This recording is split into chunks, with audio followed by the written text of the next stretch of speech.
in our communities and do nothing else. Thank you, Minister. I'd like to get back onto the clock now, please, members. So I'll call on Deputy Brady. Question 50. Thank you, Cathaoirleach. Minister, before the recess, Sinn Féin launched a report into JobPath and sent it over to yourself, Minister. I have a copy of it here. I want to ask you as to whether you received it, whether you had a look through it, and what are your thoughts on the report, and more importantly, what actions are you going to take following the content and reading of the report? Thanks, Minister. Yes, I did receive your report, and you refer to a 22-page dossier of anecdotes.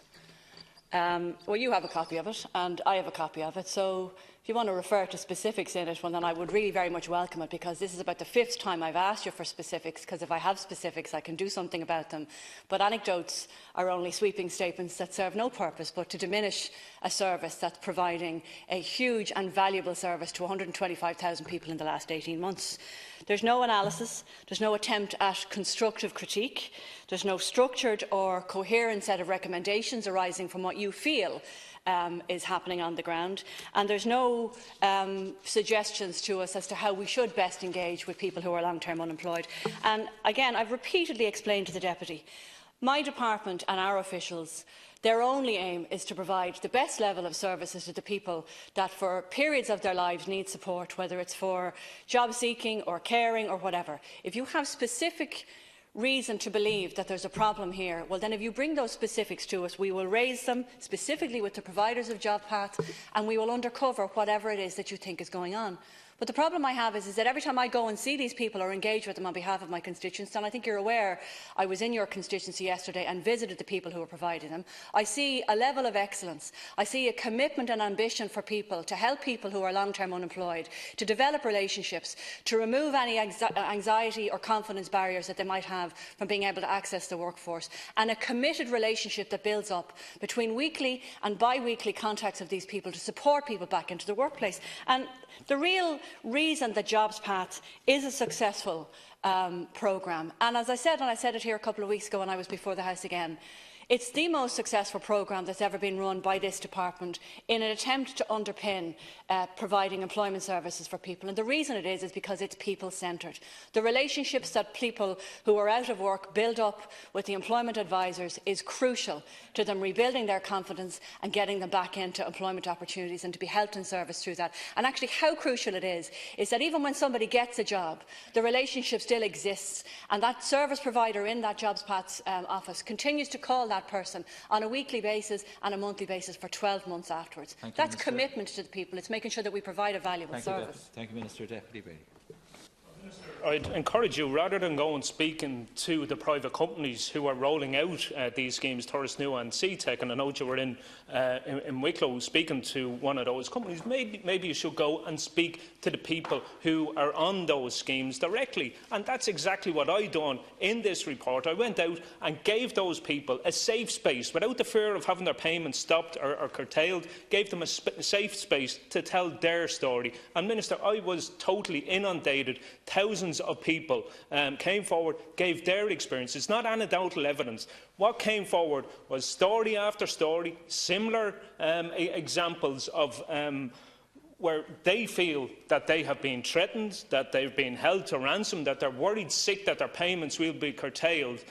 Also, Minister, and you I suppose threw down a challenge to me the last time I questioned you on this. You said if there was any evidence that Torresnua or CTEC were engaging with short-term unemployed people, that would be a breach of their contract. And there is the evidence there. I have the solid evidence there that people are not being referred. In some cases, people are being penalised by personal advice, by intro offices, and sending them over as some form of a penalty. And there's many cases there, many cases, Minister, where short-term unemployed people are being sent over to Torresnua and CTEC. The evidence is there, Minister. You cannot deny it. Minister.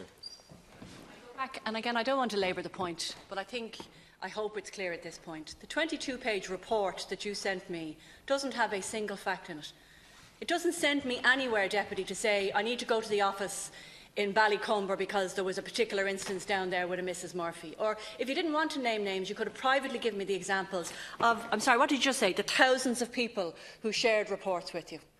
I have to tell you, and I'm sorry to have to say, I actually don't believe that you have any evidence, because if you had, you would have already given it to me. But all you want to do is listen to the language that you've just used. People are being penalised by being sent to a service that's there to help them get work. What's wrong with you? This is probably one of the most efficient and effective tools that we've ever had in this country to help people get work. 124,000 people have been through the doors of Turrisnua and CTIC in the last 18 months. And just to challenge you, I didn't go yesterday to meet the staff in Turrisnua. I actually went yesterday to meet the clients. And the number of clients that I sat down with, some of them had genuine observations to make to me that will make the service better, but not one of them had a criticism. Not one. Thank you. Deputy.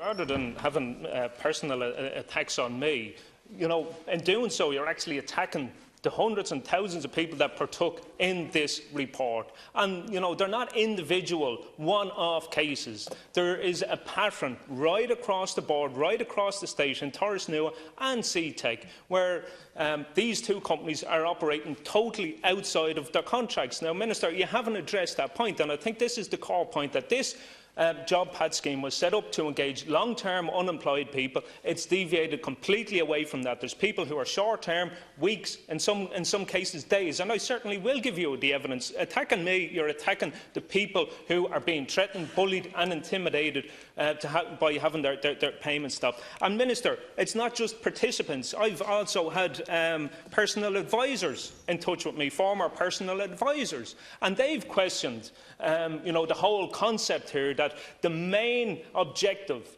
when they first get someone through their doors is not to let them outside the door until they sign the contract. And that is their main goal, is to get them to sign the contract, because that's when the payments start flowing to them. There's serious issues, Minister. You said if there was evidence there that they're working outside their contract, you would move, you would act on that. Now, I'm challenging you, Minister, rather than calling me a liar in the chamber here with the evidence that I've amassed over the last 3 months.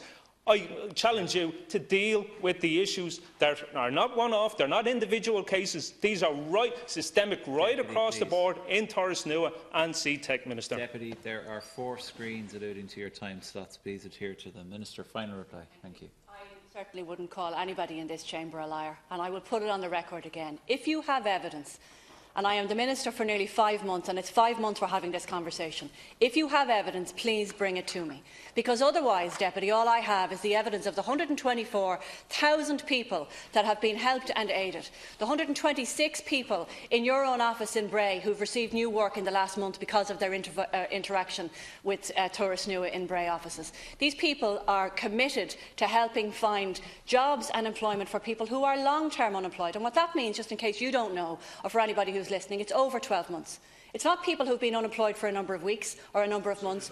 It's over 12 months. Sorry, but again, I'll tell you, see, you keep saying to everybody, either inside this House and outside of the House, is that people are being grabbed literally off the street, having lost their jobs already a number of weeks ago. Give me the evidence. Because if you give me the evidence, then I will be able to credibly look at what you keep talking about, but never have provided the evidence to date for. Thank you, Minister. Deputy O'D.